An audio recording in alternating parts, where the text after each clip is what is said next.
You've done nothing wrong today. No fight, no bad news, no mistake.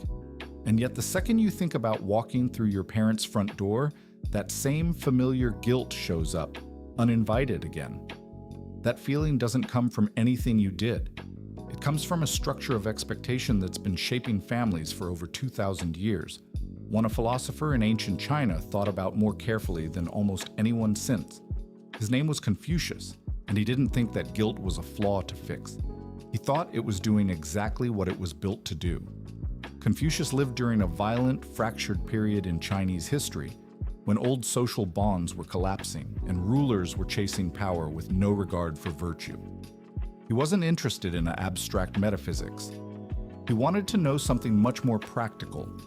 How do people live well together, starting with the smallest unit, the family? His answer centers on a concept called Xiao, usually translated as filial piety. But that translation undersells it.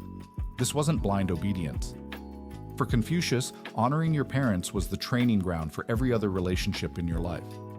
If you couldn't manage care, patience, and respect at home, he argued, you had no real foundation for treating strangers, colleagues, or a whole society with integrity. Family, in his view, wasn't separate from the rest of your character. It was the proving ground for it. Every small interaction at home was practice for how you'd eventually treat everyone else. Here's the part people miss. Confucius never said family expectations should crush your own judgment. In the Analects, he's recorded advising that children should gently point out their parents' faults. And if ignored, keep respecting them without resentment. That's not submission. That's holding two things at once, loyalty and honesty. This connects to his bigger idea of Ren, often translated as benevolence or humanness. Ren wasn't a feeling you had. It was a practice built through Li, the rituals, manners, and social forms that shape how respect actually gets expressed day to day. A bow, a greeting, a shared meal. Small rituals were, to Confucius, the training wheels of moral character. So where does the guilt come in? Confucius was clear-eyed that this system creates real tension. You are shaped by your family's expectations and responsible for your own moral growth. He never pretended that tension resolves easily. What he offered instead was a method, constant self-examination.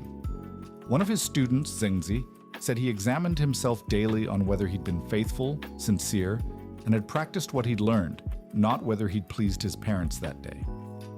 That's the shift worth sitting with.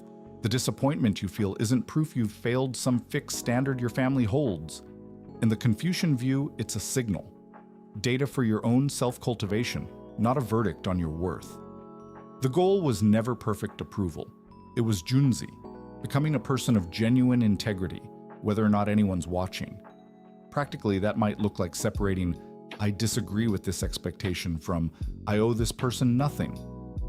Confucius would say, you can push back on a specific demand while still honoring the relationship itself. Respect and disagreement aren't opposites in his framework. They coexist constantly. Picture two people who both disagree with a parent's career advice. One goes silent, avoids the conversation, and lets resentment build for years. The other says clearly, I hear you and I'm still choosing differently. Then keeps showing up for dinner anyway. Confucius would say only the second version is actually honoring the relationship.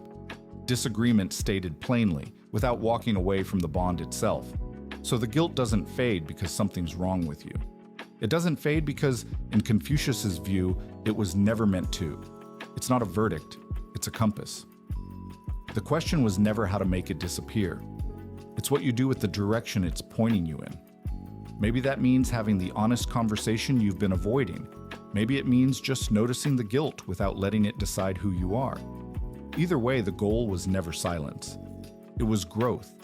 That's Confucius, a philosopher who thought the guilt you can't shake might actually be building the character you're becoming.